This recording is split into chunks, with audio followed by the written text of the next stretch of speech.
येणारे ते सर्व शेतकरी आहे स्वर्गीय अनिल भाऊ यांच्या प्रयत्नातून नवीन संजीवन झाले. जवळजवळ 20 ते 25 वर्ष झाली या रस्त्याची दुरावस्था, म्हणजे यात साधं चालता सुद्धा येत नव्हतं अशी अवस्था होती. मोटरसायकल सुद्धा येत नव्हती. मी स्वतः हा माझा ऊस असतो, मी 15 वर्ष लावलाच नाही ऊस रस्त्यामुळे. जवळजवळ 5 ते 10 किलोमीटर मी वाहतूक करून ऊसाचे लागण केलेले. रस्त्याला चालायला सगळं येत नव्हतं. गोष्ट म्हणजे आम्ही माझं ड्रॅगन क्षेत्र आहे.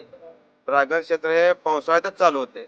त्यामुळे पुन्हा आम्हाला ते माल काढणे, वाहतूक करणे हा फार त्रास होत होता. आम्ही सगळेजण मिळून माननीय स्वर्गीय आमदार अनिलभाऊ बाबर व आत्ताचे विद्यमान आमदार सुहास भैया यांच्याकडे गेलो. त्यांनी तात्काळ हा रस्ता मंजूर करून दिला. सुहास भैया यांच्या प्रयत्नातून हा रस्ता पूर्ण झाला. आता आम्हाला कसलीही अडचण नाही आणि हा रस्ता झाल्यामुळे आमच्या इथे 20 ते 30 एकर ड्रॅगन क्षेत्र वाढलेलं आहे.